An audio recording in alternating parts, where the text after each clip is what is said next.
Hey guys, I just wanted to apologize in advance for the video recording of today's interview with Matteo Mancuso. Something happened with Riverside. He was in Italy. I'm here in Tampa. These things happen from time to time, but I just wanted to say don't let that dissuade you. This is an awesome interview. He's a super cool, highly intelligent young man, and I expect his career to do really well. And he's not the social media guy that, even though he's blown up on social media, and we talk about this, and he was really candid about it. It's going to be a good interview. Have fun. Thanks for listening. As always, appreciate your support. See you on the inside. Hey, everybody, this is Craig Garber. Welcome to Everyone Loves Guitar. We got a great guest with us today with Matteo Mancuso, live from Italy. There you go. I want to say thanks to John Bleischer for hooking us up. John, thanks as always for all your support.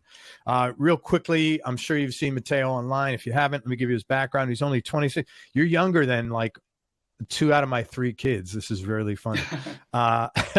He's only 26. He's an incredibly proficient guitarist. He grew up in Palermo, which is the capital of the island of Sicily, which of course is part of Italy. His dad was a successful session player as well as a big influence on Matteo. Matteo's playing is pretty amazing, and his playing technique is incredibly unique. I've never seen anybody play with their hands the way he does, and we'll talk a little bit about that today. He graduated from the Palermo Conservatory of Music with honors in jazz guitar, and he's played on loads of jazz festivals, including the Umbria, Bremen International, Eddie Lang, Lugano, Uppsala in Sweden, New Ross Guitar, and Spoleto Jazz Festivals. And that's only just in the last couple of years. He also has a new album out called The Journey, and it's really fantastic. And we'll talk about that today as well. And his English is pretty damn good for considering it's a second language. So, hey, Matteo, thank you for your time. I appreciate you coming on the show. Thank you, Greg. Thank you so much. Oh, you're welcome. My pleasure. I'm going to ask you one question. I'm going to apologize in advance because I know you get asked this a lot. And let's get it out of the way. Your right hand style is unlike anything I've seen before. You're not just finger picking. It's almost like each one of your fingers has a pick built into it somehow. So my question is, how did you develop that style? And was that deliberate or accidental? Oh, looks like we had technical difficulties. It was, I think it was accidental, first of all, because back when I first started, when I was around 10 years old, and my first teacher was my father, of course. Sure. And I always saw my father, when I was a little kid, he was playing a lot of classical guitar back then. So I always saw him playing with fingers, and I just thought that every guitar was meant to be played like that, you know. Oh. I didn't even need to use a pick or that guitar. So that was my first choice, only because I always saw my father playing like that. And I started really with the electric guitar rather than the classical guitar. I started with electric because my very first influences were electric guitar players like Angus Young from AC/DC, Jimmy Page, Deep Purple, of course, and Hendrix was my favorite back then. So all these classic rock bands were my very first influences. So yeah, I developed this technique because of all of that influences. And I first started with almost like a bass technique, like that. And I was using only these 2 fingers. Later on, I discovered that I can also use the ring finger. So I always try to use all of these 3 fingers in order to, be as fast as I can, And it is similar to bass technique, but later on when I classical guitar, I perfectioned some of the stuff. So I always say that I didn't invent anything for my right hand technique. It's like a good mix of classical guitar elements and bass guitar elements. So this was like a blessing that you didn't know any better, in a sense, that you didn't know that that a pick existed. It was really like a blessing. Yeah, it was. I'm a lazy guy, of course. I later on discovered the existence of the pick, but I was too comfortable with the fingers, so I just thought, okay, I have to play like that because it's more comfortable to me. And I would imagine you got turned on to all these classic rock bands by your dad. Not really. I think my dad was, first of all, more than a teacher, he was like a listening guide to me. And he's a jazz guy, basically. Not really a classical guitar guy, but he studied also a little bit of classical guitar. And I think that thanks to him, I discovered all the old jazz school, like, for example, Django Reinhardt, Wes Montgomery, Barney Kessel, all of these incredible players, Joe Pass also. And so thanks to him, I began to be more interested to the jazz language. Right. I know you played a concert with Al Di Meola at a festival together, right? Yeah. I played a concert with Al, and it was last year. I think it was in July. Yeah. And that was outstanding. It's one of the best experiences of my life, of course. Yeah. And it was such a good guy. I mean, it was so gentle and kind with me. We played a lot on the backstage. We talked a lot about the trio, Paco de Lucia, Al Di Meola, and John McLaughlin. And it was unreal experience because I was also playing these most famous songs like Mediterranean Sundance. We also played Spain together. So cool. Just an unreal experience. Yeah. That's not. I had him on the show here. He was a really nice guy to talk to as well. Yeah. But did you guys get to jam? Like, were you both going freestyle? Yeah. We got to jam on the backstage in the afternoon, right after the sound check. So we played a lot together. He showed me a lot of stuff, and it was incredible. And the night of the concert, we played these two songs. I think the first one was Spain, and then we played Mediterranean Sundance. Yeah. Sure. That's cool, man. That's really nice. So you started blowing up on social media, but unlike a lot of young guitar players that become well known on social media for their playing, you actually have a career. And I don't mean that with any disrespect to anybody else, but like, you played out in bands as a kid, this kept growing, and you kept touring, and you're playing festivals and concerts. And now you have a full length album with mostly original songs written by you and a couple written by your dad. So my question is, if you have an opinion on this, what drove you to do this? And also, why do you think it's rare that so many people who become known on social media as, very proficient players don't do something similar? I think it's a matter of what do you want to become, and my first choice would be, and always has been, to be a live player, a guitar player that goes everywhere in the world and plays live, first of all. So the live concerts, they need to be my first activity, And then I don't consider myself a good social media guy because I don't upload very much. I upload like one video per month. And it's not that much because I don't consider myself a social media entertainer. It's not my job. It's a second stuff. The most important thing for me is to play live because that's what a musician needs to do. Yeah. So my first activity is to play live, play concerts, and because of that, I accumulated a lot of experience. A lot of people want to just be known on social media. They just want to be entertainers on social media, Sure. And that's a career choice. For example, Davey 504. Do you know this YouTube channel? No, I don't pay attention to any of those guys, to be honest with you, because I want to talk to people like you that play live. Yeah, I think there are like two sides of the coin. First of all, you have the social media kind of guy that the first goal is to make videos and be known on social media and make numbers on social media, and that's a real job. Making a video per week, it's a real job because we have to be It's concentrated. pain in the ass. Yeah. Yeah. And then there is the real life musician that it needs to have also social media, because right now, if you don't have social media, it's like you don't exist anymore. Yeah.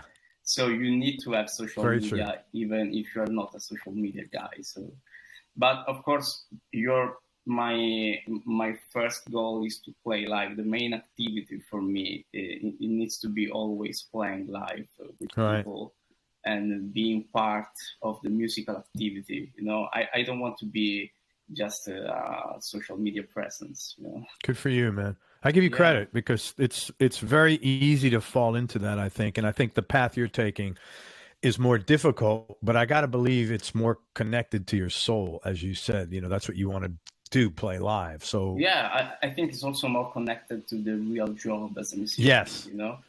Yes, I agree. Because there's a big difference between sitting here in front of a monitor and listening to someone play and going to a club or a theater, and it's a totally different experience. And you probably you don't get to connect with anybody when you're behind a computer either, you as the musician. And I know that's important as well. You know, you want to feel that from your audience. That makes everything worthwhile, you know? So I get you. Well, good for you, man. I think that's a great answer. Thank you very much. What was your first career break and how did that come about? First career break. I think that my first big concert, I think it was a big part of of my experience as a musician. And I remember when I was about 12 years old or something, I first experienced my first big stage with my father. And my father was playing with a local group near Palermo, and he asked me if I wanted to play something, you know. And I agreed. I played. I remember it was "Little Wing" by Jimi Hendrix. It was one of the first songs I learned on guitar, and I was amazed by how the people reacted to it, and it was an amazing feeling. And I remember that was breaking for me, because I remember that the first thing I thought was, okay, that's what I want to do for a living. I want to play live. I want to make people feel good, you know? So that was maybe not career breaking, because it was not really a big festival, but it was my very first big, let's say. Sure. And another thing will be maybe the first time Steve Vai talked about me, and it was during the pandemic. I remember that when the pandemic got out, I had a lot of time to make videos on YouTube and social media in general, because I was stuck at home, you know, like everyone. And because of that, maybe a lot of videos came on the internet and went viral. Like, for example, The Chicken by Jaco. I did a trio arrangement version of it, and it became viral on the internet. And I was really stunned by the feedback of the people. And I remember it was on April, maybe. It was really during the pandemic, and I got from a friend this Steve Vai's video of him talking about me, and I was amazed. You know, it was such a unreal experience, like for Al Di Meola. You know, it was unbelievable. Sure. And that was when I first saw that the numbers got really high. At least before, I had pretty good numbers, but not really big numbers. You know. Sure. And that was breaking social media speaking, you know, and he helped me a lot, because the next videos took a lot of views, and that helped me a lot, actually. Yeah, so that was a big break, getting all that exposure, I guess. Yeah, okay, congratulations, man. But listen, man, the bottom line is you work your ass off. You didn't, you're an amazing player, but it's not because you were just like born an amazing player. You know, I can't imagine how much work put into your craft already at 26 to be at that level. So, you know, my hat's off to you, and, you know, don't let anybody take that away from you, because there's a lot of work involved, and that's what counts. Yeah, thanks. You're welcome. You're very welcome. Hey guys, this is a new project I'm involved with, so check it out if it sounds interesting to you and let me know what you think. Attention musicians, composers, artists, and songwriters. If you have a burning desire to get involved with the current explosion of opportunities in music licensing and take your income to the next level, then you must listen to this. A new free training video has just been released, which shows you how to make your first placement in music licensing, or if you've already made some placements, but you don't have a specific system to make more placements more consistently, you'll learn how to do this as well. This free video training is called Where the Money's Hiding in the Music Business in 2023, and you can find it online at musicreboot.com. This video shows you how to create the financial stability you've always wanted and how to take advantage of the current explosion of opportunities in music licensing due to streaming and the internet. So check it out online now at musicreboot.com. So you grew up in Palermo. For most of the people who are listening to this and who might not be familiar with Palermo, what was growing up there like? Yeah, I think it was, first of all, I love Sicily and I love Italy in general. So it is a beautiful place, especially in the summer. You have a lot of sea places to go. So it was really good to grow up here. And I think many people, of course, there are a lot of cities where maybe the local musicians are more, of course. Like, for example, if you go to Rome or Milan, there are a lot more musicians than Palermo, of course. Or even in the big cities like Los Angeles, you have way more musicians, and the community is just bigger, so you have more chances to work. But I was lucky because when I first started with the conservatory in Palermo, I really got along with all the musicians there, and the jazz course in Palermo is really valid. And so I was lucky enough to be in touch with a lot of great jazz players. And of course, also my father was listening to me all the time, and being able to play with him at home, it was a big, really, really big game changer for me, because you have like a really professional player at home, and it gives you every day a lot of information, especially what to listen to and how to play certain stuff, you know. So it's a big advantage if you have a professional player at home. Sure. Yeah, but you took advantage of it and did the work, though. Yeah, I did the work. I don't consider myself really, you know, I'm a lazy player. So I am on the lazy side of things that, like, for example, I just grab the guitar when I want to play the guitar, you know. But at the same time, I feel like sometimes I, you know, want to play the guitar every day. Sometimes I just don't want to touch it, you know. Right. So it's highs and lows, like life, you know. But yeah. You know, I had a big period where I just played the guitar every day, at least like 4 or 5 hours a day.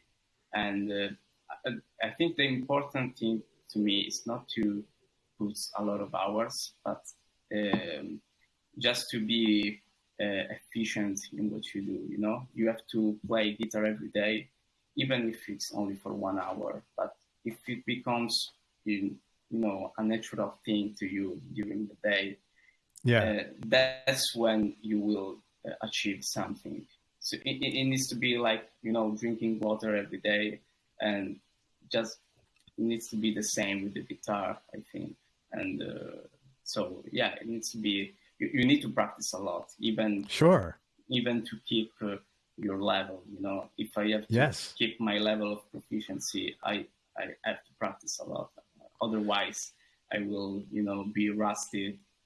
And so like every everything in life you need to have balance. So I don't think it's good to play every day for 12 hours a day and not doing anything else. You need to have balance, like everything.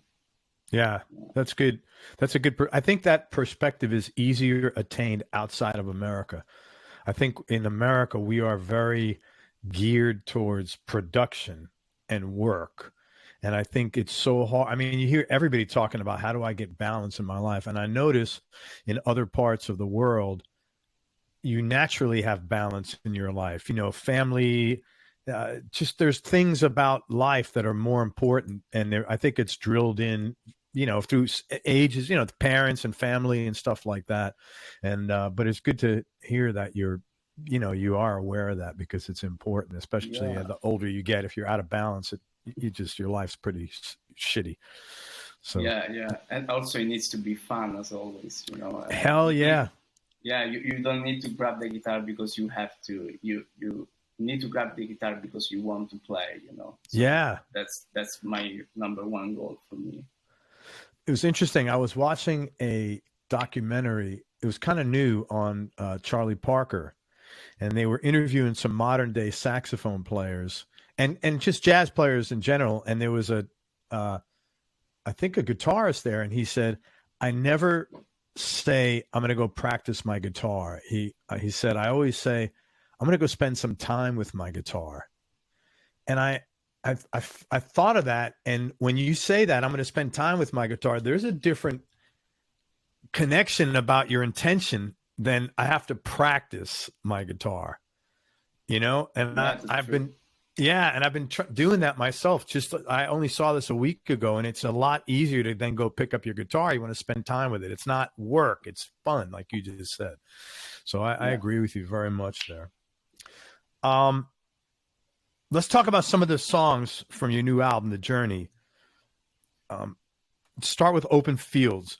So I love how you start that song at a soft volume on a clean guitar tone, and then you just explode on an electric and just crank up the distortion. And man, you're playing on the ending of that song. It's just really phenomenal. Tell me about this track in particular. Yeah, first of all, I think it originated from the classical guitar. This is one of the songs where I first wrote with the classical guitar, and then I come up with an arrangement with the trio, So the main theme is actually played, I actually played a lot with the classical, but the studio version, the album version, is all with the electric guitar. And my first inspiration for this song was a Pat Metheny song. Even if it's not really similar, I wanted to do a theme that was, at least similar to the vibe of that song. And I don't remember the name of this Pat Metheny song. It was Travels by Pat Travels. Metheny. Yeah. Okay. And it is a classical guitar song with this trio, and I wanted to do something that was similar to that, but not too similar, Sure, yeah. And I came up with this melody, very, very simple melody and very simple harmony. Also, it's not a really difficult song to analyze, but we had a lot of fun in it. And actually, for me, it's harder the clean solo is harder for me rather than the distortion solo. Oh, of course, it's always harder to play. It's always harder to play because you need to find every time. Of course, we improvise live, and every time for the clean solo, I need to find a good melody. I need to find a good build up, and actually, when you get to the distortion solo, I think for me it's easier because you are already there. You can shred a lot, you can do a lot of notes, but when you start the clean solo, you are there, and you got to work. You have to go, and you have to work in order to go there. So I think it's a really good example of all the shred thing. It's not really the most difficult thing to do on guitar. I think the difficult thing to me is to have a solo that is telling a story. This is one of the most difficult things to do on every instrument in general, not just the guitar. So if you achieve this, is a good thing. And open fields, I try to tell a story, especially with the clean solo, and then the distortion solo is just raw power. Well, it's a great track, man. And again, I don't mean to keep saying it, but for a young guy to be able to write in a range like this, man, it speaks a lot of how much work and effort and talent you've put into everything, because it's not common to have that kind of skill set at this young of an age. I mean, it's your first record, and it's like really, really good. So props to you, man. Thanks. Probably my favorite track. Drop D. You did a great job. You just bringing the acoustic guitar there for the bridge. Well, my question was, when you're putting songs like this together, does the idea to do something like switching to acoustic, does that come to you when you're composing the track, or once you're laying down the song in the studio and you have the other musicians there? I think it's a mix of both. So most of the songs, they come from some improvisations with the trio. So, for example, let's say the metal section of Drop D later on the song, it is from an improvisation we made on the spot with the trio. This riff is good. We have to make up something, and then the other part of the songs were written by me, just with. Sometimes I record with my phone, sometimes I record a demo on Logic, it depends on the mood. And really Drop D is, I think it's, of course, the rock and roll song of the album. Oh. It's really a tribute to my first influences, Deep Purple, Led Zeppelin, even some rock stuff like Yes, or, King Crimson, Rush also, I love Rush. Sure. And it's everything mixed on one song, basically. And what I wanted to do, and what I like to do, even when I'm performing live or I'm recording songs, is to always have some improvisation parts in it. I like to prepare the sections, especially when I'm playing with a click.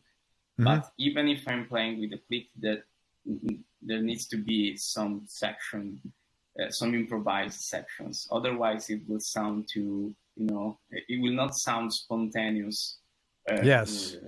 Like the improvised state, So whenever I have a solo or a riff, I really like to not prepare 100% everything. So there's this little sparkle of improvisations. And this really helps you, especially when you are recording with other people. I think, especially on my music, instrumental music, if there's not improvisation, it will sound too boring, Yeah, I agree with you. Well, I think that's why people want to hear instrumental music in the first place, to hear the improvisation. But let me tell you, you did a really good job, and not a lot of people do this, especially early on.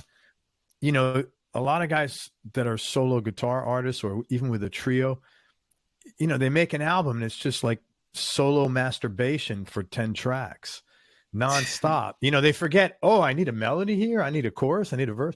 And you did a really good job. I was really impressed with that, because the solos were like very appropriate. It wasn't like, okay, this should have ended 16 bars ago. It's not like that at all, But you know what I'm talking about? That's pretty common. And so I thought you did a great job on that, man.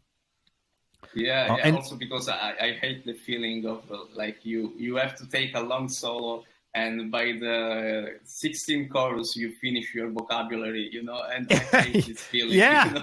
Yeah, I totally get it. And your trio the other two guys are phenomenal musicians. Are they local to Palermo? Like guys that you knew around town? Yeah, they're all from Palermo. Yeah. That's amazing. I mean, super talented guys, man. I mean, both that rhythm section's just awesome, and they groove well together. It was like really good.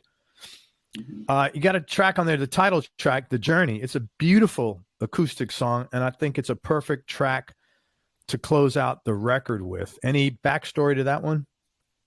Yeah, first of all, it was the last song I recorded. It was Okay. in duo with my father, Vincenzo. And I didn't really realize that we needed a ballad for the album until I listened to it. Until I listened all the songs, you know. And when I listened all the 8 songs, I realized, okay, we need a 9th song, and it needs to be a ballad, you know, because there are too many notes. And so I needed to, okay, I need a song where you can be relaxed, and it's almost like I see the journey like almost a movie song, you know, when there is a landscape, like, I don't know, like Lord of the Rings, for example. You have these beautiful landscapes, and there is the journey playing in the Yeah. background. And I always see this as a really good movie song. And I wanted to write a really simple melody over, you know, simple doesn't mean boring sometimes. No, far from it. In fact, it's quite the opposite. Yeah, and it's really hard to write simple stuff without sounding too cliche, you know. And I always try to craft my melodies in order to sound simple but not too generic, you know. Yeah. That's really, really hard to do. And I worked a lot on the journey in order to write a simple melody that wasn't boring. Oh, it's a great track, man. Again, it's a perfect track to close the record. You did a great job, the order of the tracks. I know that's not easy either. You have to sit and, you know, listen. It's not random. And it was a great track. Great job on there.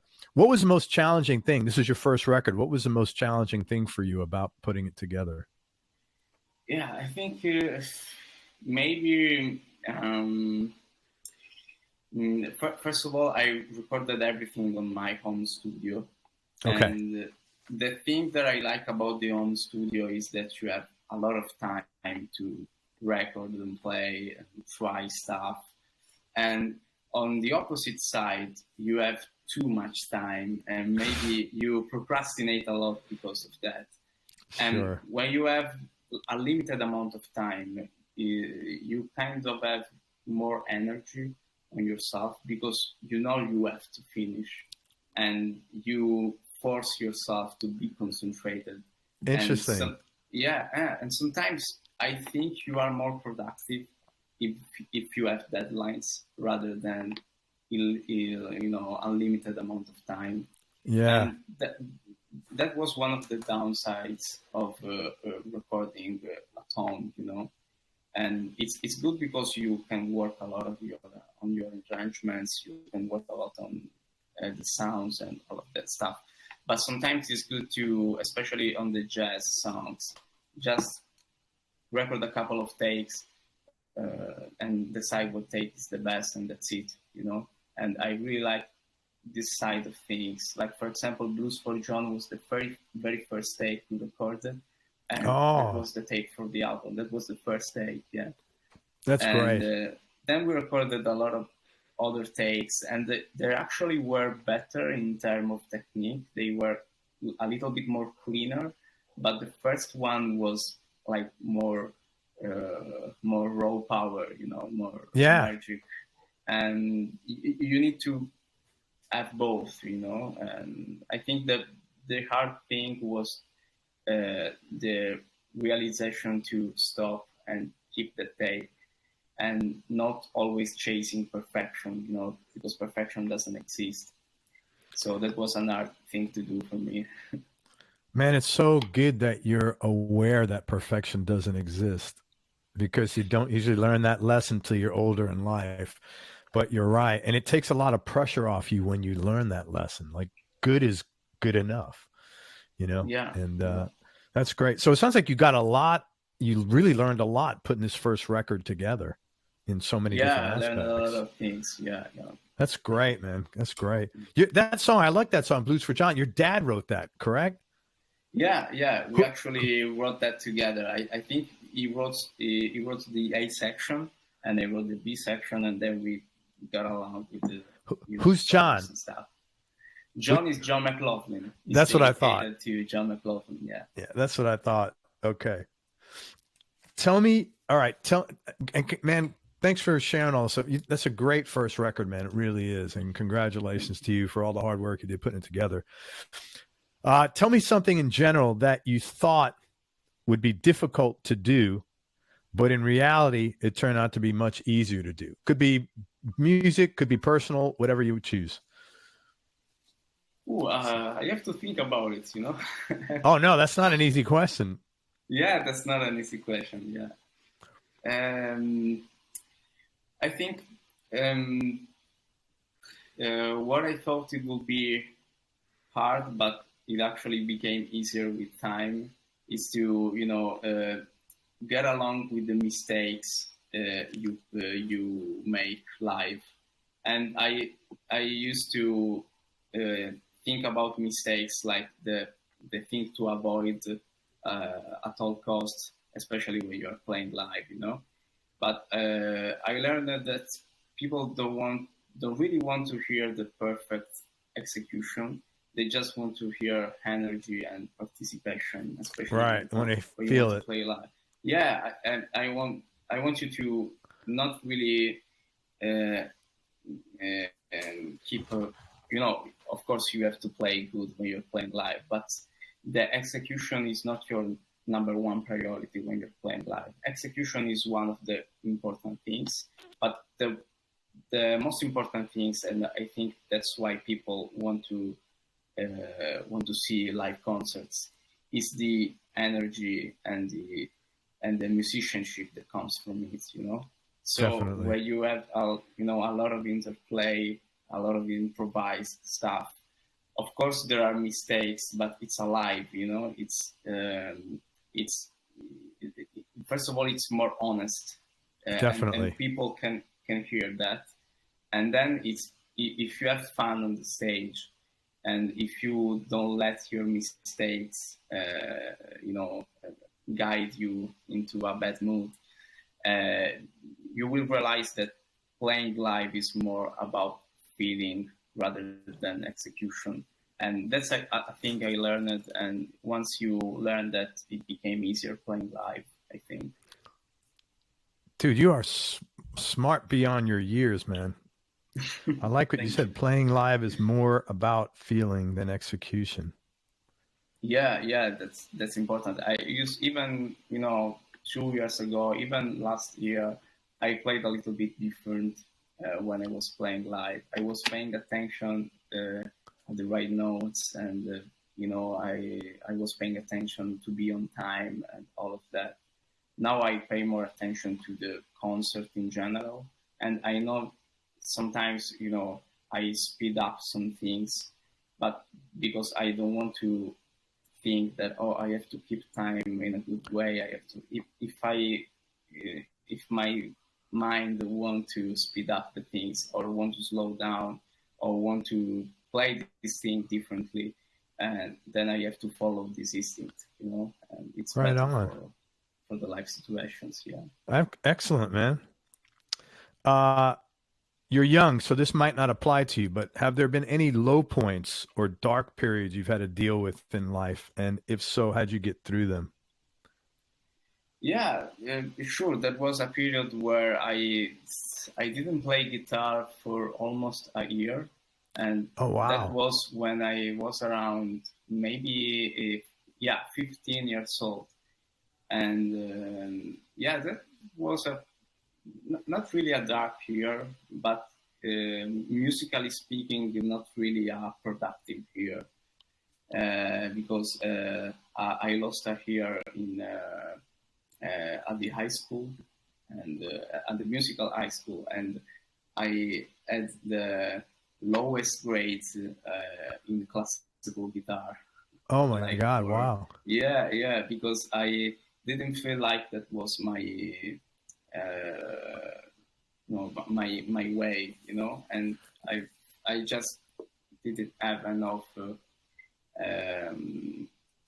interest in some stuff. Then I began to listen more music, and that saved me from this dark period. But like Yeah. it was only 1 year. Yeah.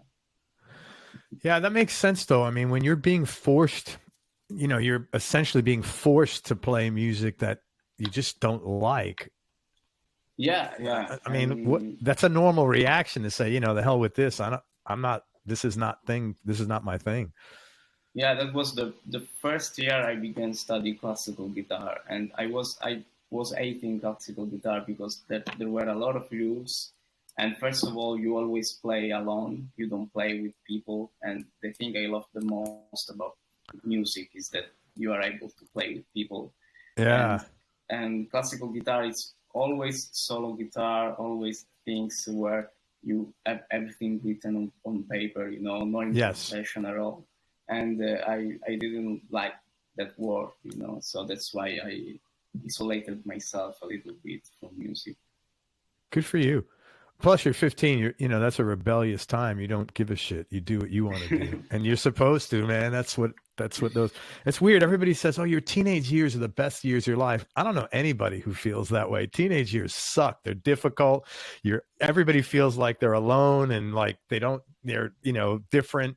So Yeah, I don't know who came up with that. It's not very easy. It's not very easy because no, it's terrible. Yeah.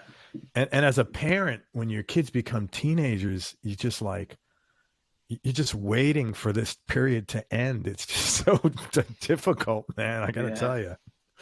Are you trying to learn anything new on guitar now for your personal enjoyment as opposed to stuff you need or you want to learn for gigs? Yeah, I really love Django's music, for example. So I really like to dig into, jazz languages like the Manouche language, or sometimes also the country language. I'm a big fan of Johnny Island. He's a popular guitar player. I think he's from Texas. Johnny Island? Johnny Island, yeah. Okay, I have to check him out. He's a really, really good country guitar player. Also, Brent Mason, also. And so, yeah, country is a really incredible language, and it has a lot of things in common with bebop language, like Charlie. Interesting. Parker. Yeah, it has a lot of things in common, like, for example, the movements and the chromaticism in it. They have really a lot of things in common. And I think also every style has some things in common with one another, almost like there are different dialects of one language. There is music, and so I see these different styles, like different dialects, and I really like the style of Django because it really has really simple elements but combined in a really elegant way. So that's why I really like to study Django solos, for example, Biroli Lagrand solos, Angelo De Barre also is one of my favorites. So, that's cool. Oh, I know you're talking about Johnny Highland.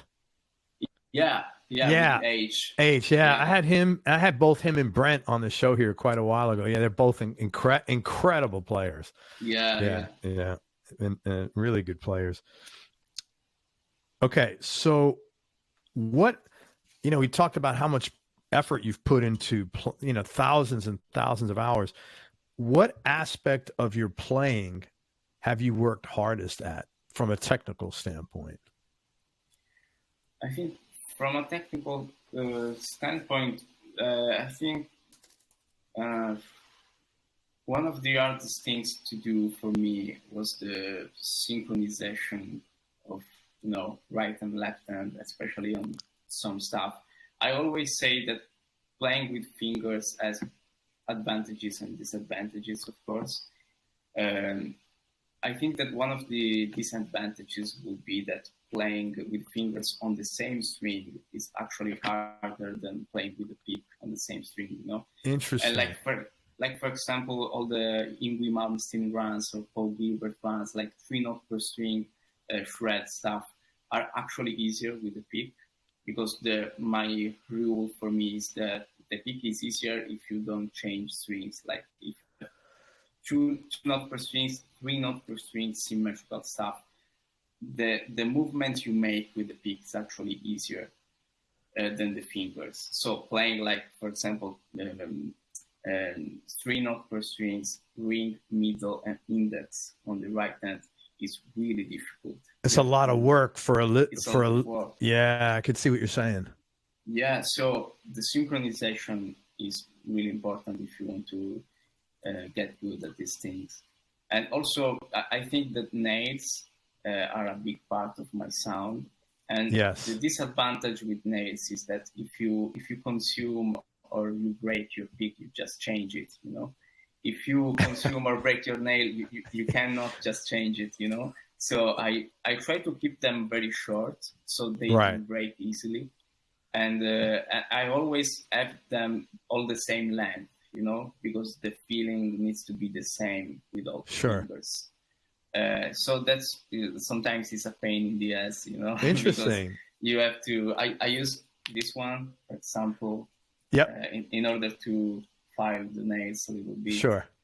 So sometimes it's a little bit annoying, but you know, I chose to play with fingers, so I have to.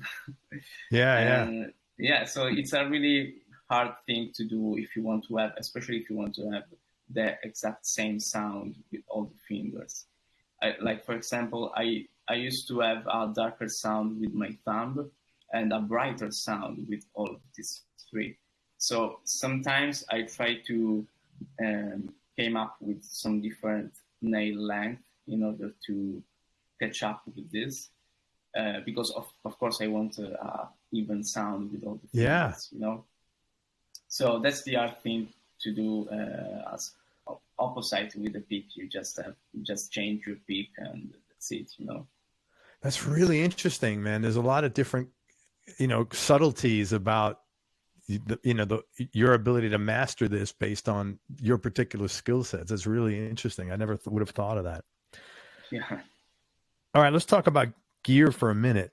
What's your go-to guitar right now, and what other 2 guitars would round out your top 3? Right now, my go-to guitar would be my custom Yamaha Revstar. So it's basically a Yamaha Revstar model with some slightly modifications. So different pickups, different woods. And so most of the solos on the album are recorded with that guitar. And I also use a Yamaha Pacifica. It's the Strat model of the Yamaha. And I use it for Silk Road, the first tune. And I used it also for some rhythm guitars, maybe some, you know, Stratier single coil rhythm guitars. It's really good for that. I sometimes use a baritone guitar. The baritone guitar I used is a Bacci guitar. It's a popular brand from Italy. Yeah, I've heard of them. Yeah, they make baritone guitars and bass also. And I mostly use that as a rhythm guitar, especially if I want to go on the lower register, of course. But it's also fun to use for soloing, you know, even if it's harder to do because the strings are bigger, of course. Sure. But it's a really fun guitar to play, yeah. You know who plays a lot of baritones? You know Mark Lettieri? Yeah, Mark is a really, really good guitar player, yeah. Yeah, he really is. But he plays a lot of baritone from time to time. The custom Yamaha, is that the one you had in the Drop D video?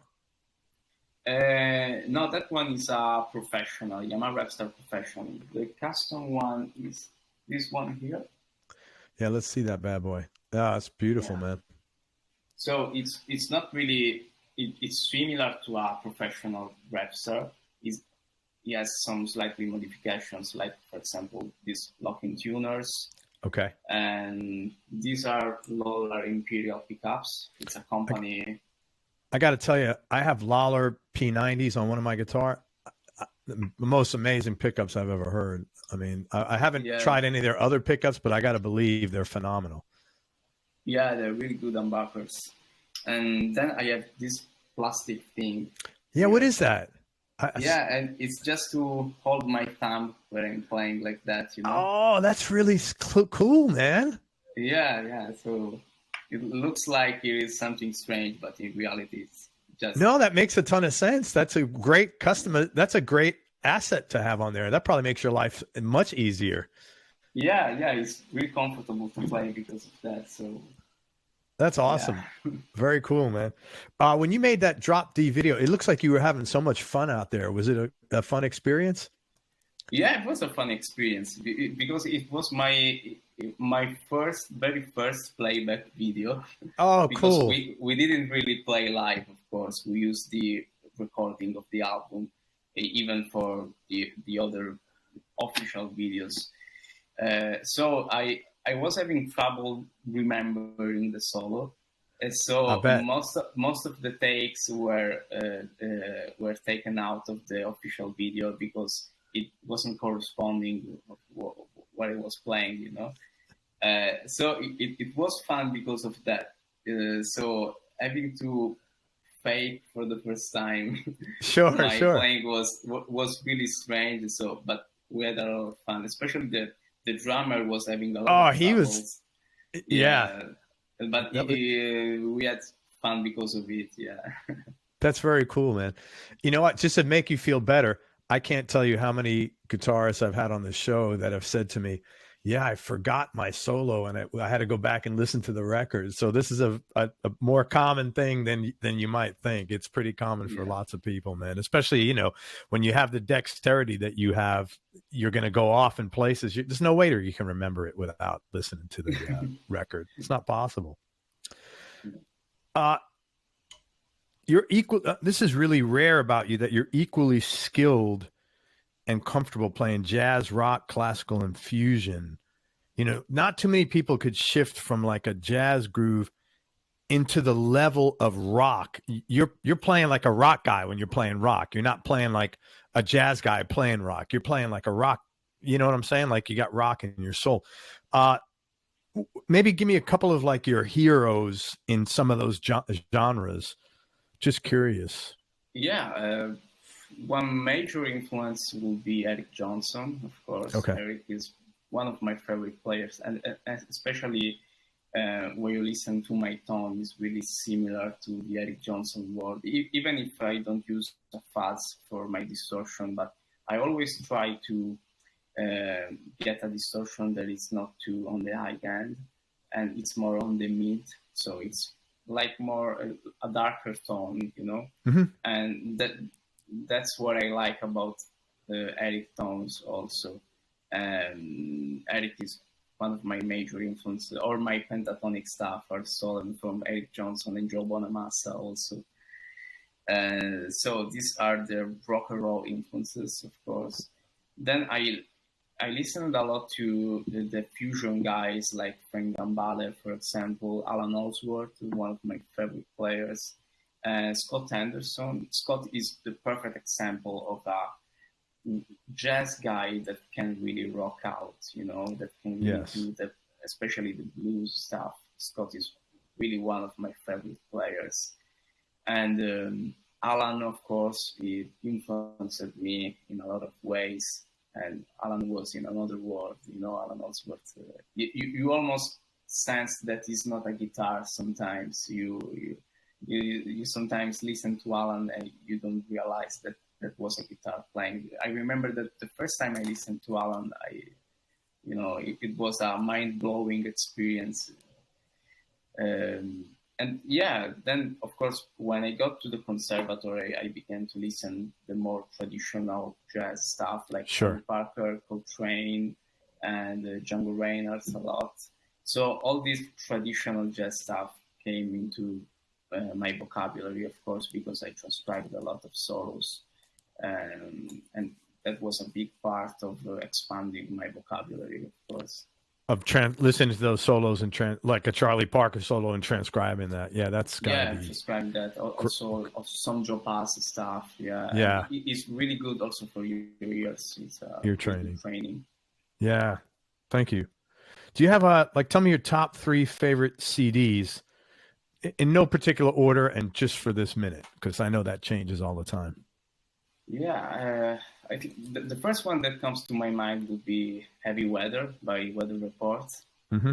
This is maybe my number one fusion album, because was so game changer, especially the Jaco Pastorius playing bass. It was phenomenal.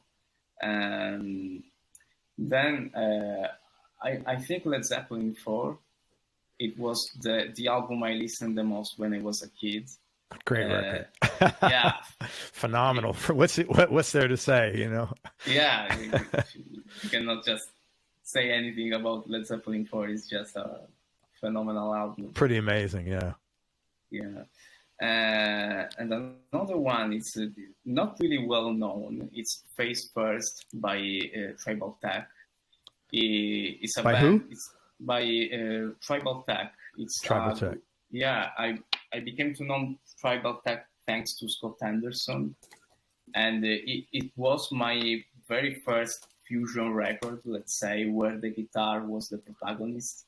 You know. Okay. So it's a really good example of how the fusion guitar was developing in the 80s and 90s, and it's a perfect example to start about learning, you know, the language of fusion, jazz fusion, and I think it's one of the best Scott albums. It was really influenced. It was still with the Ibanez, yes, not with the Sur. I think right the Sur, yeah, Sur. Yeah. So, and it was really, really influenced by Alan Allsworth. So it wasn't playing all that whammy bar all the time, but it was playing a lot of legato lines, a lot of heavy hard bop jazz lines, and I think it's one of the best periods by Scott, and it's one of my favorite albums for sure. Thank you, man. Those are good. Boy, you had those. That's usually the hardest question, believe it or not. People are like, "Oh my god!" And then when they get down to number 3, it's like, "Oh my god, I can't think of it." You're getting a lot of exposure now. How are you handling all this? Because I would imagine it's a lot to process, and it's also probably overwhelming at times. And I was curious if you have found yourself having to learn to set boundaries so you could still have balance, you could still have your own life, and not have to sit there listening to what all the internet critics are suggesting you do with your own career and your own life. That's none of their business anyway. But how have you handled that? Because it's a lot, you know, I could see it being overwhelming. Yeah, first of all, I think to me it's a really good feeling because, you know, there is a lot of interest on all the social media. And I don't really go to the videos and read all the comments because I don't want to waste too much time on social media, you know. So I sometimes force myself to, you know, upload my video and then shut down the phone and go you know, playing some guitar or do something else.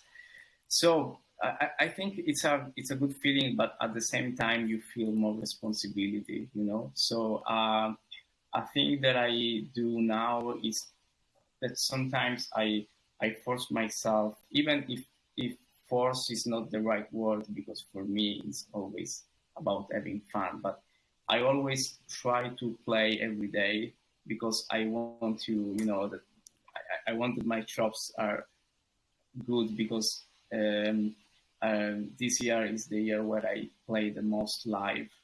I played a lot of gigs. I played in a lot of places, also outside of Italy. So I feel, you know, especially now that I have to be the best version of myself, you know. So I try to play every day, always try to have fun. I always say that if I don't want to play guitar, I just don't play it.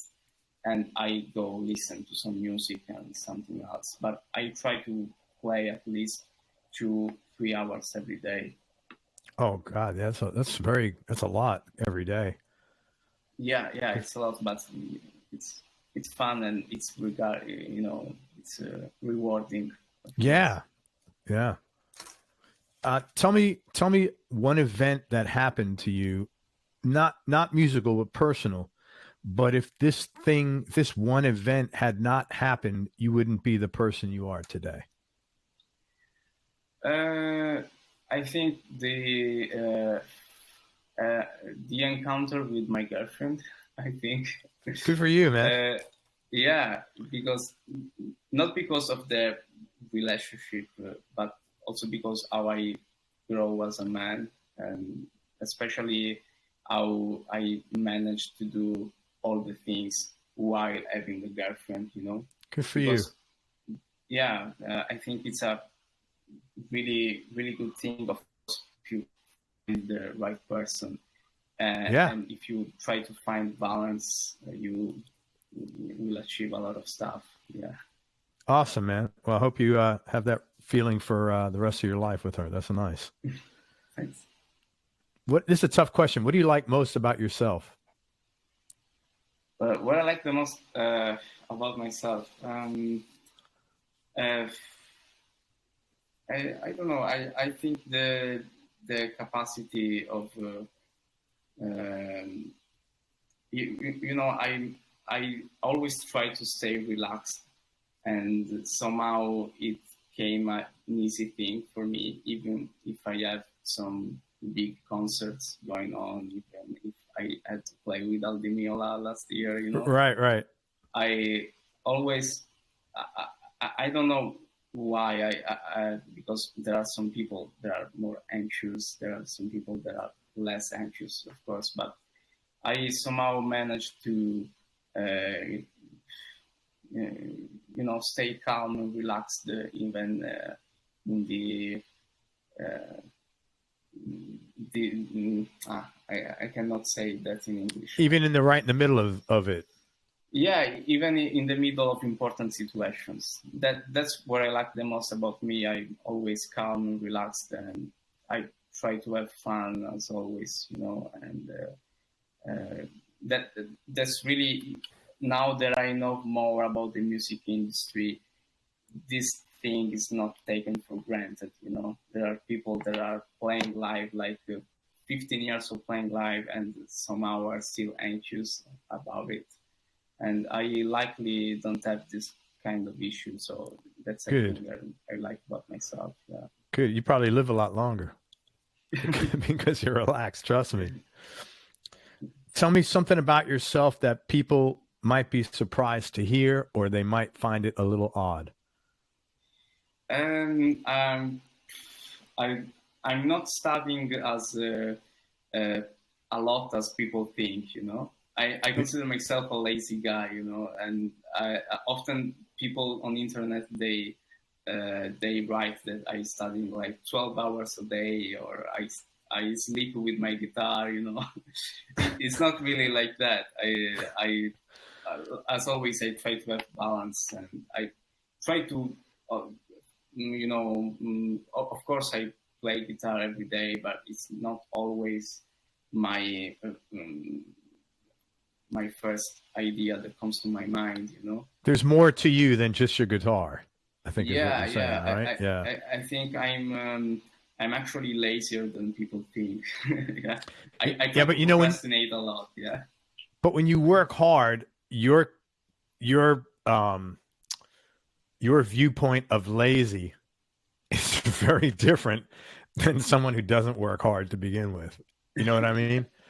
Yeah, I sometimes, maybe I underestimate my you know, level of perfection even when I'm recording, but yeah, sometimes I just, you know, I have a lot of appointments and stuff, especially on my email, and Sure. sometimes I don't open my email for like 2 weeks, you know, and that's because I want to procrastinate as long as I can. You know. Hey man, the fact that you are aware of all these things is awesome. So let me tell you, you're doing great. What's the best advice that you've ever been given, and who gave it to you?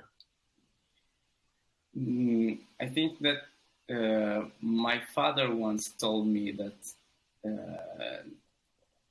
the thing that you will do best in life will be the the thing that you like the most doing, you know. And even if it doesn't really apply to guitar, but I think that if you find something in life that excites you a lot, then follow this path, and it will be much easier to grow up as a man, as a musician, you know. So for me, I mean, guitar and music in general wasn't really a choice. It was something that was easy for me from the start, you know. So I began realizing that when it was around 16, and I always, you know, at school, I always sucked on all the subjects except music. Except music. So I thought, okay, maybe this is the thing I want to do, you know. Maybe this is, of course, the thing I want to do, but in reality, I didn't really have a lot of choice, because that was the only thing I was able to do very well when I was a kid, you know.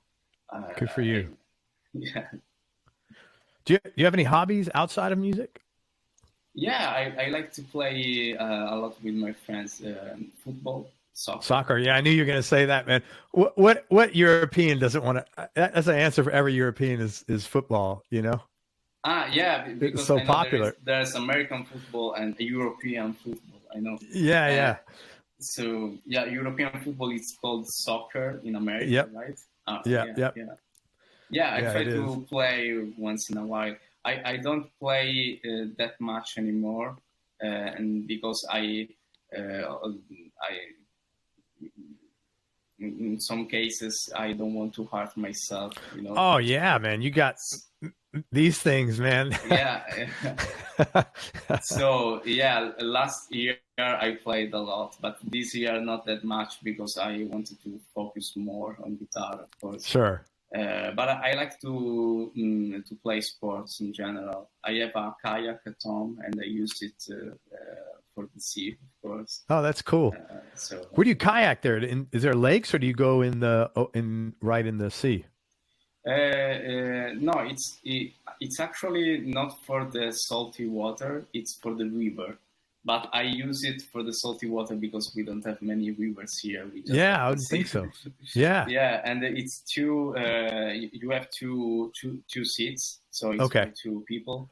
Oh, cool. Yeah, so sometimes I go and play the kayak with my brother sometimes. Yeah. Oh, that's cool, man. Is there fishing? Did you go fishing out there in the sea as well? Yeah, sometimes we do some fishing, but especially my brother, I can't catch a fish because I never really learned, but my brother can. Yes. So what kind of fish does he catch out there? Yeah, usually all the Mediterranean stuff, you know. And I don't know the names of the fish in English, but there are a lot of them. Yeah. Usually small ones to make the, you know, the brodo. I don't know the name. Like your soup, sort of. The sauce, yeah. The sauce, yeah. Okay, yeah. That's very cool, man. What is the thing in your life that's making you happiest or giving you the most joy and satisfaction right now? I think, well, family and friends comes first. So I think that the relationship I have with my family and with the friends is a thing that, you know, it's priceless, of course. And that's nice to hear, man. And then, of course, the fact that I play live and I do concerts for a living. I feel incredibly lucky because of that, because it's not taken for granted, you know. And the music industry is not about meritocracy sometimes. So the fact that I'm a working musician, I'm feeling very lucky because of that. That's great to hear, man. I hope that continues for a long time for you, man. Thank you. Any final words of wisdom? I don't know. Maybe play what excites you the most about guitar would be a good advice, because sometimes we have too many choices, too many inputs, especially on the social media era. You have tons of videos on Instagram, tons of videos on YouTube. Sometimes it's better to shut down everything and be yourself and your guitar. And as I said, play what excites you the most about the instrument. That's one way to, you know, force yourself to find your voice. I think that's great, man. Let me tell people where to find you. Thank you so much for your time, man. It's really been a pleasure talking to you, man. You're like a super bright guy and an extremely talented player, and I think you're going to have a great career. And it sounds like you well deserving of it. So, give me a minute. Thank you, man. Everybody, check out Matteo Mancuso. If you haven't listened to him already, please do yourself a favor and enjoy some of his music. You can find his website online at Matteo, Matteo, Mancuso, Mancuso.net. And also check out his new album, The Journey. It's available every place. And you can follow him online at Instagram, Facebook, and his YouTube page. And he probably puts up more than one video a week. He's got a lot of content there. So I would check that out. Anything else you'd like to promote that I forgot or that I left out? No. Are you touring? Are you going to be touring the States? Are you coming to the States to play? Maybe on January, but it's a big maybe, you know. Yeah, it's hard to get over here with visas and everything, isn't it? Yeah, that's the hard part. The visa and all the documents for the other musicians, because I will come with my trio, of course. But we are still working on the visas and all the documentation for it. Yeah. Great, man. Well, I hope you come over here, and if you come to Florida, I'll be at one of your shows for sure, man. Hang on one second. Let me just wrap up. Thank you very much for everything. I wish you the best of luck, Matteo. Hang on, and then we'll chat for a minute. Everybody, thank you so much for listening. If you enjoyed this, please share it online. We appreciate your support. Thanks very much to Matteo Mancuso. Again, please check out his new record, The Journey, and his website, MatteoMancuso.net. And most important, remember that happiness is a choice, so choose wisely. Be nice, go play your guitar, and have fun. Till next time, peace and love, everybody. I am out. Thanks, brother.